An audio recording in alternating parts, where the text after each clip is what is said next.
વંદે માતરમ. આપણે વાક્યના જે પ્રકારો છે એની સમજૂતી મેળવવાની છે. હવે વ્યાકરણનો ટોપિક ચલાવીએ છીએ એટલે તમારે વ્યાકરણ વિભાગમાં લખવાનું રહેશે. અહીંયા છે એમાં વિધાન વાક્ય અને આજ્ઞાર્થ વાક્ય એટલે શું એની સમજૂતી અને ઉદાહરણ છે એ લખીને રાખેલા છે, જેની પહેલા આપણે સમજૂતી મેળવીશું અને ત્યાર પછી આગળના જે વાક્યના પ્રકાર છે એની સમજૂતી મેળવીશું. હું જે કાંઈ પણ ચલાવું છું એ ફરી એકવાર તમારે વાંચી જવાનું, જેમ કે આજે આપણે જે વાક્યના પ્રકારોની સમજૂતી મેળવીએ એ ફરી એકવાર વાંચી જવાનું એ તમારું હોમવર્ક રહેશે. અને સાથે સાથે પાકી બુકમાં વ્યવસ્થિત સારા અક્ષરે વ્યાકરણ વિભાગમાં આ લખવાનું છે. હવે વાક્યના પ્રકારોમાં પહેલું છે વિધાન વાક્ય. તો એમાં આપણે જોઈએ તો જેમાં હકીકતનું સીધું કથન કે નિવેદન હોય તેને વિધાન વાક્ય કહે છે. વિધાન વાક્યને સાદું વાક્ય પણ કહી શકાય. હવે આ રીતે તમારે વિધાન વાક્યનું હેડિંગ આપવાનું છે અને ત્યાર પછી પેરેગ્રાફ પાડીને જે રીતે સમજૂતી લખેલી છે એમ સમજૂતી લખવાની છે કે જેમાં હકીકતનું સીધું કથન કે નિવેદન હોય તેને વિધાન વાક્ય કહે છે. વિધાન વાક્યને સાદું વાક્ય પણ કહી શકાય. હવે એમાં છે એ આપણે ઉદાહરણ જોઈએ તો બધા છોકરા વિચારમાં પડી ગયા. માને પુત્ર માટે ખૂબ પ્રેમ હોય છે. હું એની વાત સમજી શકું છું. સવારનો સૂર્ય સુંદર લાગે છે. ઉદાહરણ છે એ ફરીવાર વાંચી જાઉં છું. બધા છોકરા વિચારમાં પડી ગયા. માને પુત્ર માટે ખૂબ પ્રેમ હોય છે. હું એની વાત સમજી શકું છું. સવારનો સૂર્ય સુંદર લાગે છે. ત્યાર પછી છે આજ્ઞાર્થ વાક્ય. તો એમાં પણ આજ્ઞાર્થ વાક્યનું પહેલા હેડિંગ આપવાનું છે અને ત્યાર પછી પેરેગ્રાફ પાડીને સૂચના લખવાની છે. કોઈ ક્રિયા કરવા સૂચન, આજ્ઞા, વિનંતી કે હુકમ કરવામાં આવે તે પ્રકારના વાક્યને આજ્ઞાર્થ વાક્ય કહેવાય. ફરીવાર કે કોઈ ક્રિયા કરવા સૂચન હોય, આજ્ઞા, વિનંતી કે હુકમ કરવામાં આવે તે પ્રકારના વાક્યને આજ્ઞાર્થ વાક્ય કહેવાય. આ વાક્યોમાં કંઈક ક્રિયા કરવા કહેવામાં આવ્યું છે એના ઉદાહરણ જોઈએ. અહીં બેસો, પહેલા ઘડકાં પૂરું કર, ઝટ તૈયાર થઈ જા, આ દવા નોંધ સાથે લેજો. હવે સમજૂતી છે અને ઉદાહરણ છે એ ફરી એકવાર આપણે એની સમજૂતી મેળવી લઈએ અને ત્યાર પછી આગળ છે એ સમજૂતી મેળવીએ. હવે પહેલા છે વિધાન વાક્ય. તો જેમાં હકીકતનું સીધું કથન કે નિવેદન હોય તેને વિધાન વાક્ય કહે છે. હવે વિધાન વાક્યને સાદું વાક્ય પણ કહી શકાય. ફરીવાર કે જેમાં હકીકતનું સીધું કથન કે નિવેદન હોય તેને વિધાન વાક્ય કહે છે. હવે આ જે વિધાન વાક્ય છે એ વિધાન વાક્યને સાદું વાક્ય પણ કહી શકાય. તો એમાં ઉદાહરણ જોઈએ તો બધા છોકરા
પ્રશ્ન વાક્ય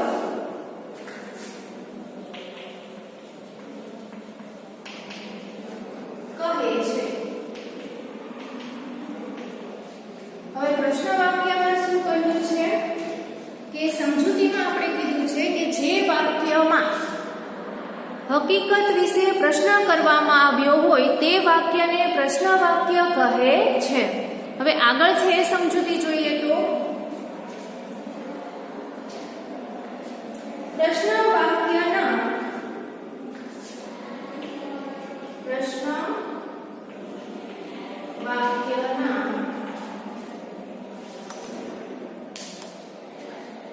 અંતે પ્રશ્ન ચિહ્ન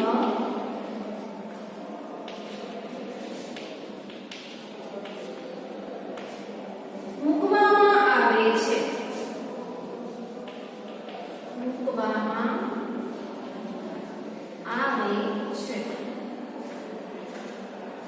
હવે એમાં ઉદાહરણ જોઈએ તો ત્યાં કોણ ઊભું છે? ત્યાં કોણ ઊભું છે? ત્યાર પછી બીજું જોઈએ ઉદાહરણ સાહેબ ક્યાં ગયા છે?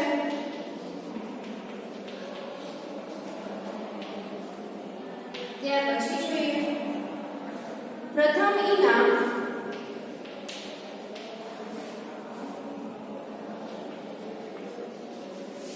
કોને મળ્યું?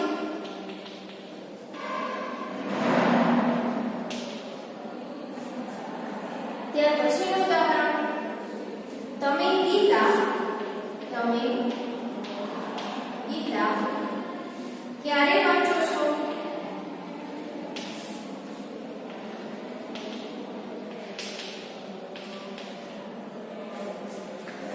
હવે ત્યાર પછી છે આ જે વાક્યમાં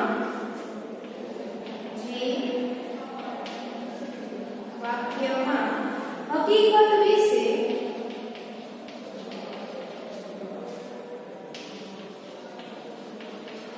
પ્રશ્ન કરવામાં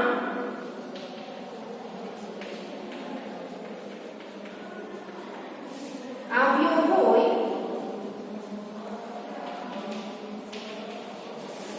તે પ્રશ્ન વાક્ય કહેવાય.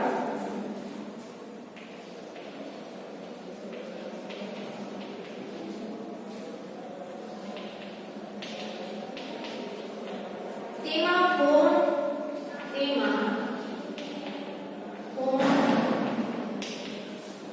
ક્યાં કોને ક્યારે જેવા પ્રશ્ન સૂચક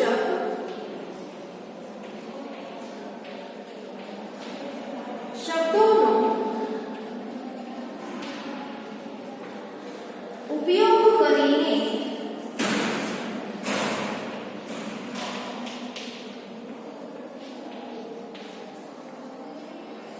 વાક્ય રચના થાય છે.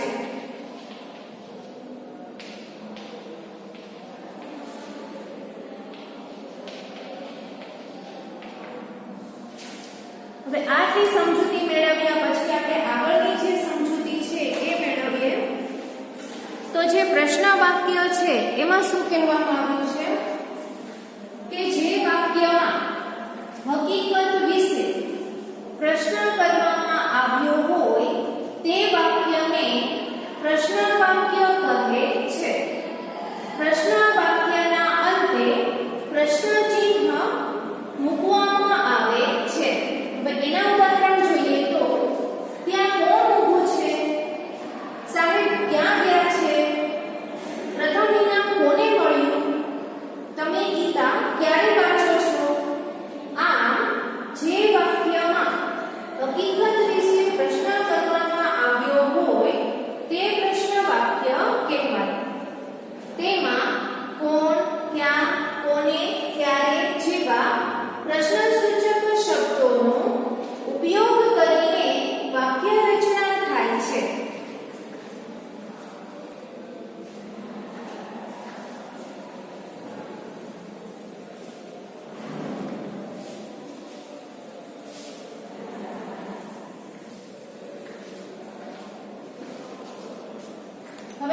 પછી છે કે કોઈક વાર એમાં ને એમાં પેરેગ્રાફ પડી, કોઈક વાર પ્રશ્નાર્થ સૂચક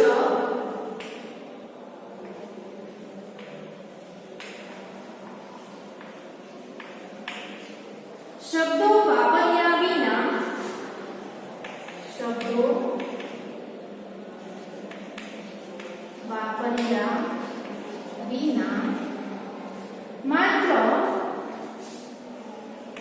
માત્ર પ્રશ્ન ચિહ્ન મૂકીને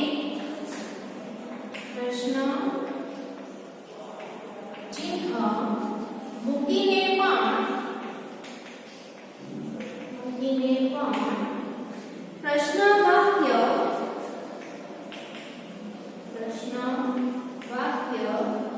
બનાવી શકાય.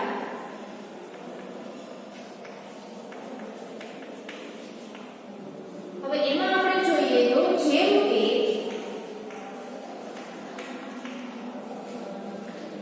તે પુસ્તક વાંચે છે,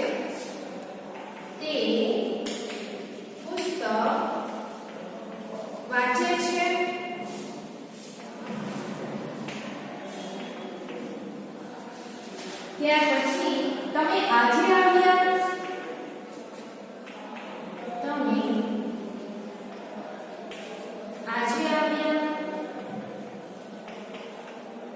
ત્યાર પછી તેઓએ જમી લીધું,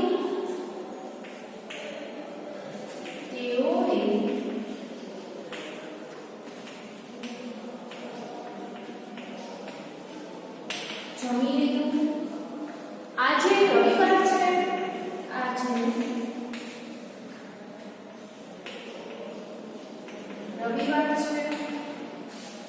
હવે અહીંયા શું કીધું છે કે કોઈક વાર પ્રશ્નાર્થ સૂચક શબ્દો વાપર્યા વિના માત્ર પ્રશ્ન ચિહ્ન મૂકીને પણ પ્રશ્ન વાક્ય બનાવી શકાય છે. જેમ કે તે પુસ્તક વાંચે છે, તમે આજે આવ્યા, તેઓએ જમી લીધું, આજે રવિવાર છે, વગેરે. હવે આગળની સમજૂતી મેળવીએ.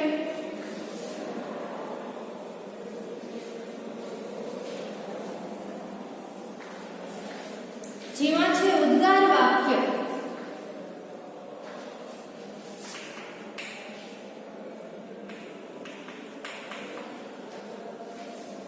તો એમાં પેલા પેરેગ્રાફ માટે સમજૂતી લખવાની છે કે જે વાક્યમાં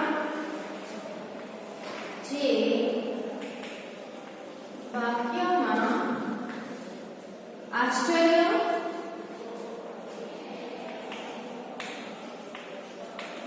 નવાઈ, શોક, હર્ષ, ઉલ્લાસ જેવી લાગણીઓ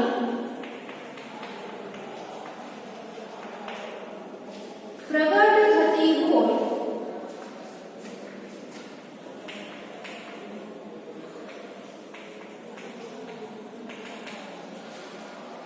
તેને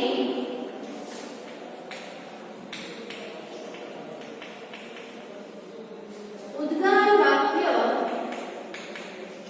કહેવાય. ઉદ્ગાર વાક્યને અંતે ઉદ્ગાર વાક્યને અંતે ઉદ્ગાર ચિહ્ન કે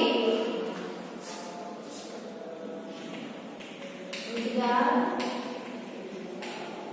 ચિહ્ન કે આશ્ચર્ય ચિહ્ન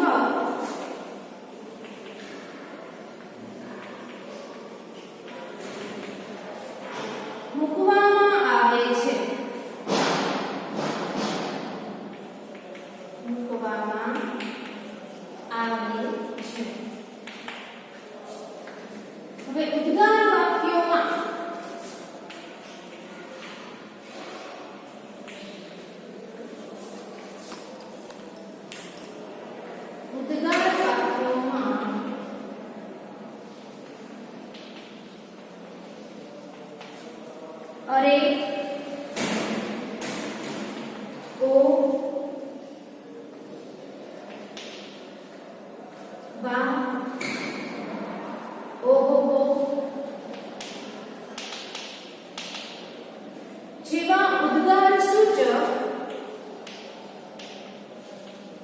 જેવા ઉદ્ગાર સૂચક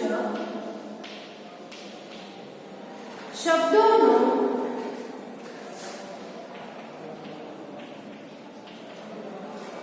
ઉપયોગ પણ થાય છે. ઉપયોગ પણ થાય છે. હવે એમાં ઉદાહરણ જોઈએ તો હવે ઉદ્ગાર વાક્ય છે તો પેલા ઉદ્ગાર વાક્યનું મેળવી લાવવાનું, ત્યાર પછી પેરેગ્રાફ પાડીને જે સમજૂતી લખેલી છે એ સમજૂતી લખવાની અને ત્યાર પછી એના ઉદાહરણ લખવાના છે. તો હવે એમાં પેલું છે અરે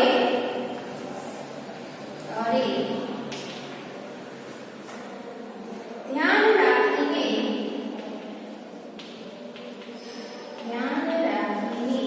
ચાલે છે, નહીં તો પગમાં અંગારો ચંપાઈ જશે.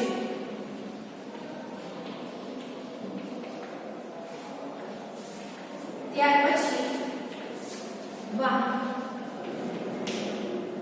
કેટલું સુંદર દ્રશ્ય, કેટલું સુંદર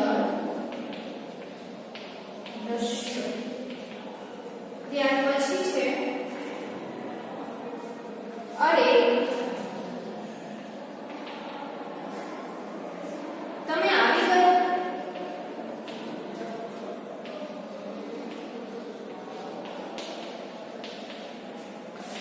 ત્યાર પછી છે ઓ કેવો વિશાળ દરિયો.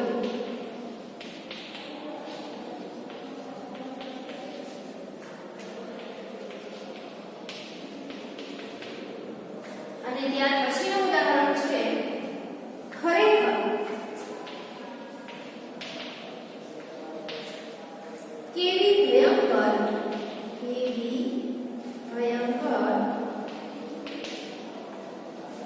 ચેતવણી.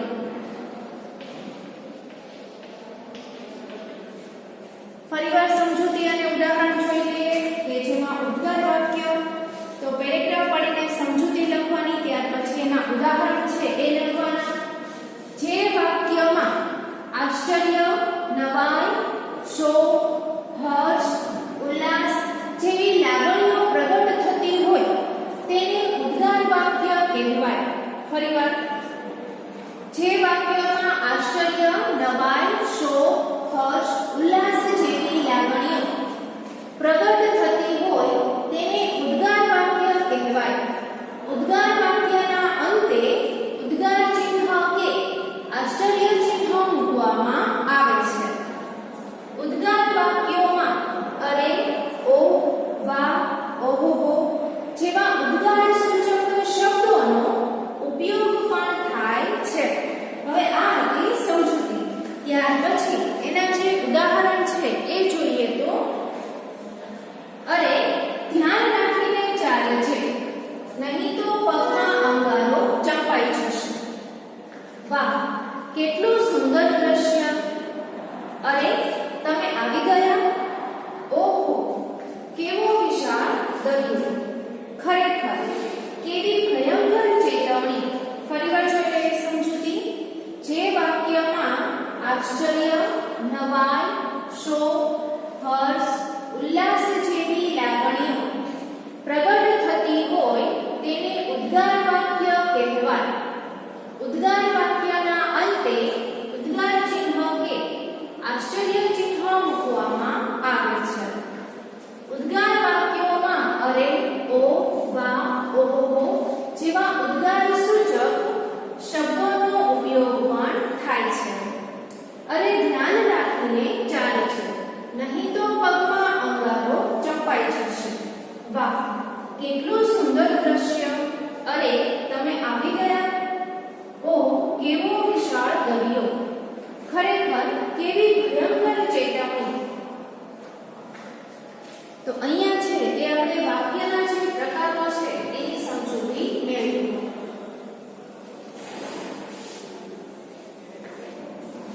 આજે આપણે જે કાંઈ પણ ચલાવેલું છે એ ફરી એકવાર તમારે વાંચી જવાનું. એ તમારું આજનું હોમવર્ક છે.